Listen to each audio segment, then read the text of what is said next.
सोबत असेल जाणीव। रोखोक बातम्यांसाठी पाहत राहा जाणीव मराठी। होऊ दे जाणीव। लाईक करा, शेअर करा आणि सबस्क्राईब करा आपल्या हक्काचे चॅनल जाणीव मराठी। प्राचार्य डॉक्टर मोरे साहेब यांच्या हस्ते यथोचित सत्कार संपन्न होता। पुष्प आणि ग्रंथ देऊन आदरणीय मोरे साहेब यांनी स्वागत आणि सत्कार करावा अशी मी त्यांना विवेकी विचारांची आजचे आपले या ठिकाणी उपस्थित असणारे डॉक्टर मोरे साहेब यांच्या हस्ते संपन्न होत आहे। आजच्या कार्यक्रम यांच्या हस्ते संपन्न होत आहे।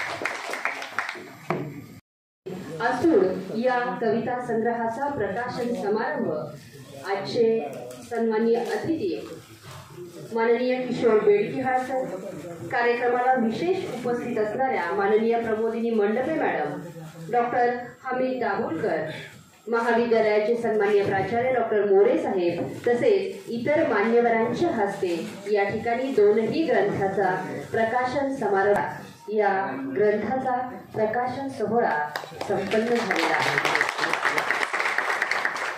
ठिकाणी संपन्न होत आहे। दिलीप महाराज लिखित असूड या कविता संग्रहाचा प्रकाशन सोहळा सर्व सन्माननीय अतिथींच्या हस्ते संपन्न होत आहे। दिलीप महाराज लिखित असूड या काव्य संग्रहाचा प्रकाशन सोहळा संपन्न झालेला आहे।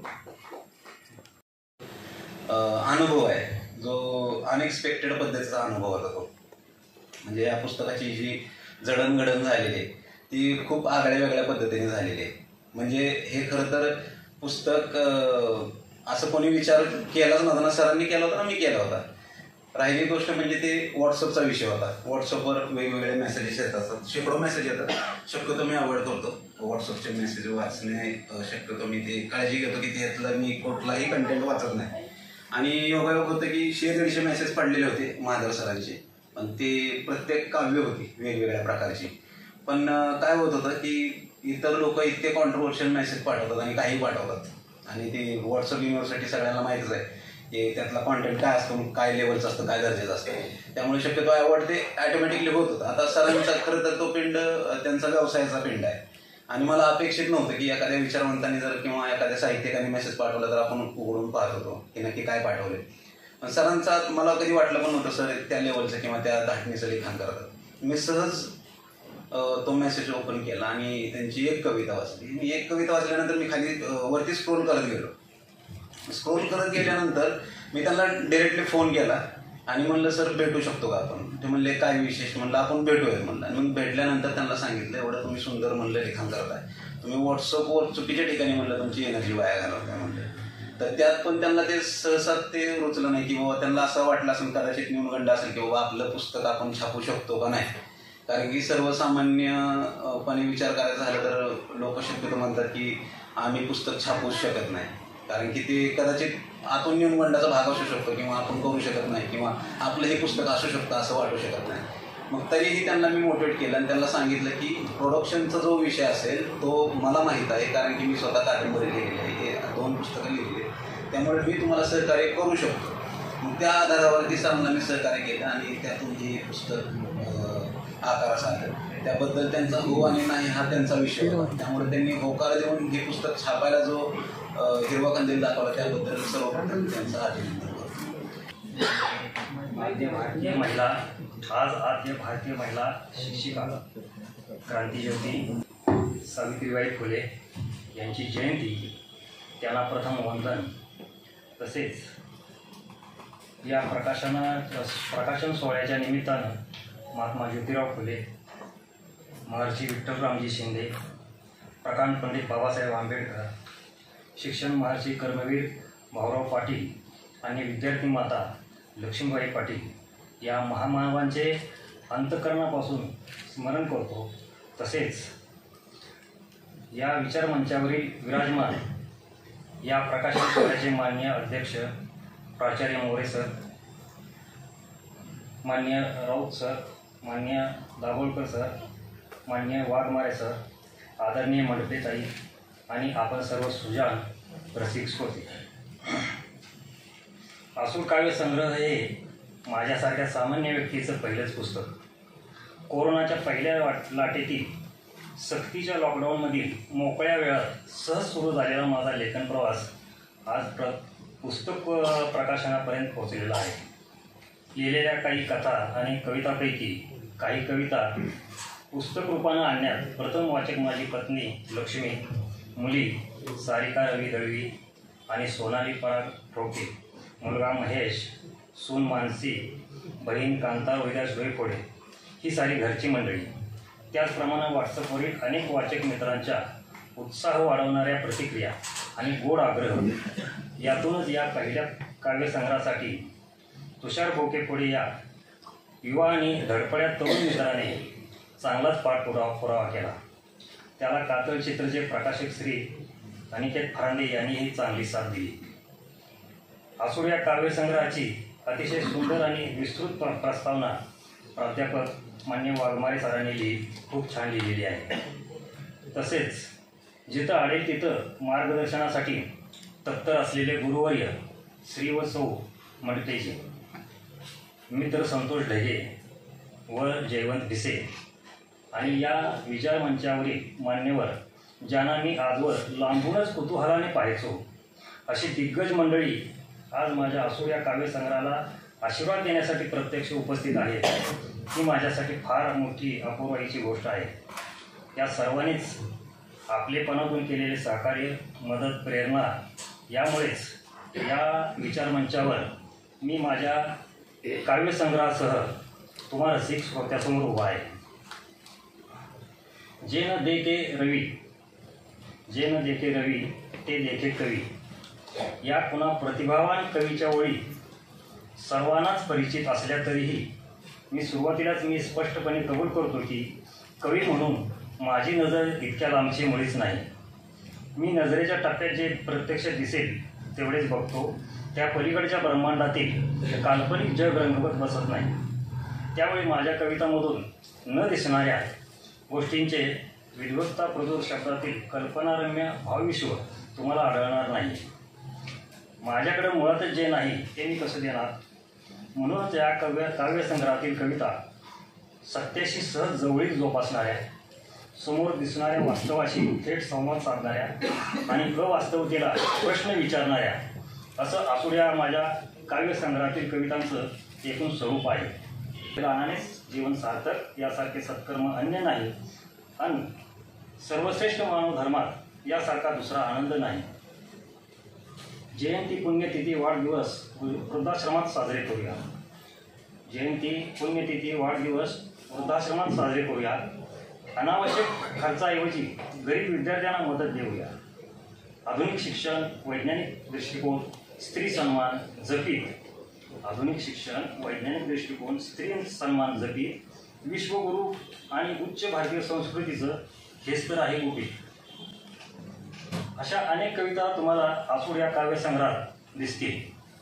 महाराष्ट्र अंधश्रद्धा निर्मूलन समितीचे संस्थापक शहीद डॉक्टर नरेंद्र दाभोळकर यांच्या विवेकी विचाराशी आणि त्यांच्या वैज्ञानिक दृष्टिकोनाशी मी निगडीत राहिल्याचा परिणाम म्हणून अनाठायी परंपरांना प्रश्न विचारणाऱ्या, बहुजन समाजातील अंधश्रद्धावर आसूड ओढणाऱ्या कविता माझ्याकडून लिहिल्या जात असाव्यात.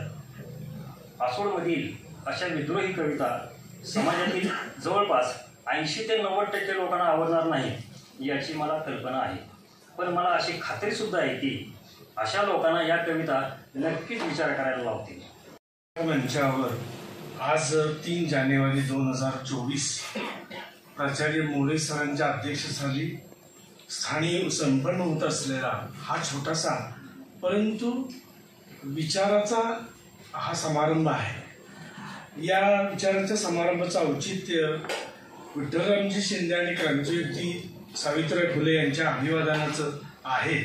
पण त्याकडे मी न जाता मी प्रामुख्याने माझा परममित्र दिलीप महादार सर यांच्या निर्मळ मनाच्या, विवेकाच्या, अंधश्रद्धेच्या पर्दाफाश करणाऱ्या काव्यसंग्रहाचं विवेचन मी प्रारंभी करेन.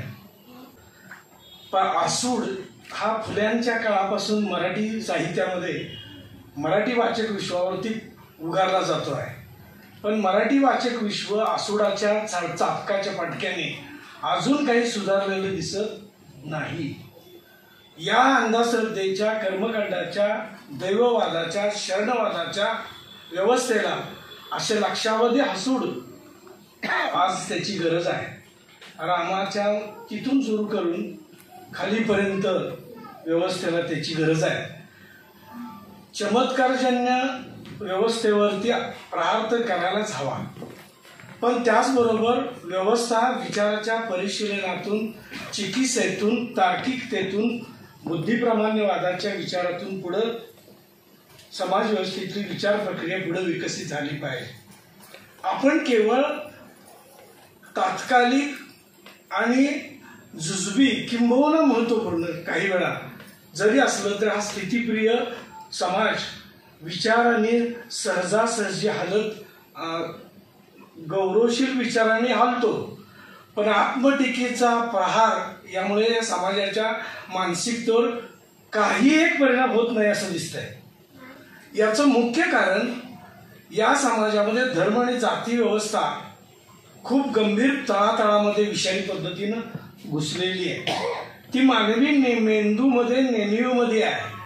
ही नेणिवेमधली जात आणि धर्म कल्पना काढायची असेल तर नेणिवा बदलणारं तार्किक विश्लेषण मराठी साहित्यामध्ये, विचार विश्वामध्ये करण्याची गरज आहे. केवळ रोमॅन्टिसिझम, केवळ कादंबऱ्या यानं खूप मराठी साहित्याचं नुकसान झालंय. दक्षिणेकडच्या काही राज्यांच्या मध्ये रॅशनल थॉट ज्या पद्धतीनं मांडला जातो तो महाराष्ट्रामध्ये विवेकवादाची मांडणी वैचारिक सकस हल्ले करून नव्हे, हल्ले ही तात्कालिक गोष्ट आहे, पण मॉडर्न रॅशनलिस्ट सारखं मुखपुत्र चेन्नईमधून रामस्वामी पेरियारांचा पंथ काढतोय. महाराष्ट्रामध्ये अशी काही नियतकालिका आहेत, पण यांची अनेक नितांत गरज आहे आणि ती गरज त्यातलं छोटं काम एका काव्यसंग्रहाच्या निमित्तानं दिलीप महाजरांनी केलेलं आहे. मी माझ्या पुस्तकाचं परिशीलन करणार नाही, समाजाकडे ते दिलंय. अशी पुस्तकं मराठी साहित्य किती मारतात आणि किती लेखक व्यवस्थेनं बाजूला टाकलेले आहेत. मी 1982 पासून शरद पाटलांच्या वाङ्मयापासून सगळा विचार विश्व महाराष्ट्राचा अनुभवलेला आहे. महाराष्ट्र हा ढोंगी आणि अभिजनवादी आणि उपेक्षावादी राज्य आहे, हे पुन्हा लक्षात ठेवा.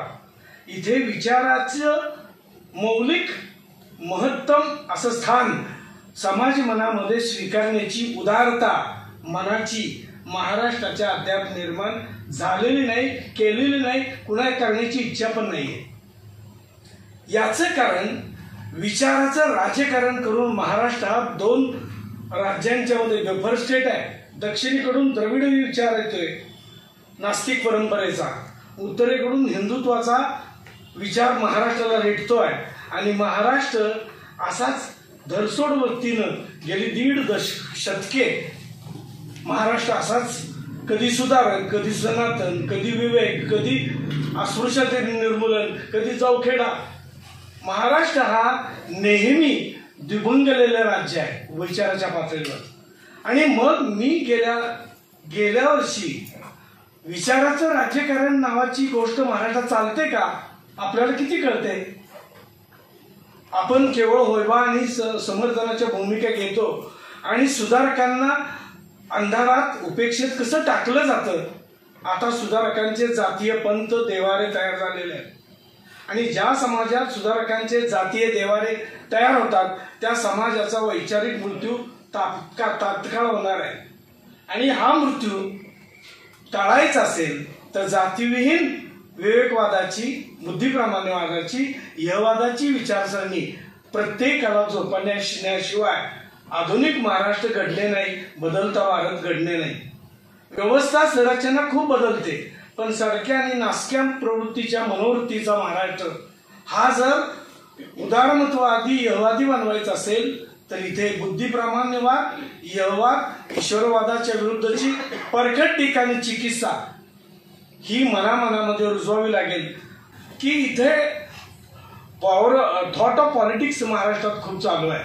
आणि याला सुधारक विठ्ठलरामजी शिंदेच्या 1875 ते 77च्या काळात दयानंद सरस्वती महाराष्ट्रात आले आणि आर्य समाजाच्या स्थापनेपासून महात्मा फुलेंनी स्थापन केलेला 1873चा सत्यशोधक समाजाचा विचार महाराष्ट्रात नव्हे पूर्णतः काळाच्या पडद्यात टाकला गेलाय. याची कारणं कोणती आहेत समकाळातली आणि त्याची आंदोलनं कोणकोणती झाली याचं परिशीलन झालं पाहिजे आणि म्हणून हे पुस्तक लिहिलं. या पुस्तकामध्ये प्रार्थना समाज, ब्रह्मो समाज, आर्य समाज या समाजाने सत्यशोधक समाजाला अल्टरनेटिव्ह दिला नाही का बाजूला टाकलं. सत्यशोधक समाजाच्या दिनकरराव जवळकर, भास्करराव जाधव यांनी ब्राह्मणेतर टीका विकाराने केली म्हणून हा समाजाचा कार्य बाजूला पडलं का. गांधी आले आणि त्यामुळं असहकाराच्या आंदोलनामुळं हे काँग्रेसमध्ये गेले आणि देवदेवगिरीकरांनी त्यांना काँग्रेसमध्ये या सत्यशोधकांना आणलं. त्यामुळं सत्यशोधक समाज हा निर्मिक विचाराचा समाज, सत्याधिष्ठित जीवन आचरणाचा, तत्वज्ञानाचा आदेश देणारा समाज, याचं महाराष्ट्र कर्मवीर हे सत्यशोधक समाजाचं मूळ आहे. हे महाराष्ट्राला सत्यशोधकच नव्हे तर प्रत्येक सुधारकाच्या एका एका कार्याचं गौरवीकरण करणं आणि तत्वज्ञानाला छाट काट मारणं हे महाराष्ट्राचं धूर्त राजकारण आहे. सत्यशोधक कर्मवीर हे महाराष्ट्रात पुढे गेले पाहिजेत. सत्यशोधक महात्मा फुले पुढे गेले पाहिजेत. सावित्रीबाई फुले महिला पहिली शिक्षिका, स्त्री शाळा इतपत ठीक आहे, पण मनूची चिकित्सा करणारी कवयित्री होती हे महाराष्ट्रात सांगितलं जात नाही. महर्षी विठ्ठलरामजी शिंदेचा करुणेचा अस्पृश्यतो उद्धार हा सांगितला जातो, पण महर्षी विठ्ठलरामजी शिंदेना इंग्लंडला पाठवणारे राघव भंडारकर हे विठ्ठलरामजी शिंदेना वेदाच्या अभ्यासासाठी मदत करतात. विठ्ठलरामजी शिंदे हे प्रार्थना समाजात सातारा जिल्ह्यात वाई परिसरात समाजाच्या शाखा चालवतात. हा सगळा इतिहास फार मोठा गंभीर आहे आणि मी खरं माझ्या पुस्तकावर बोलणारच नाही.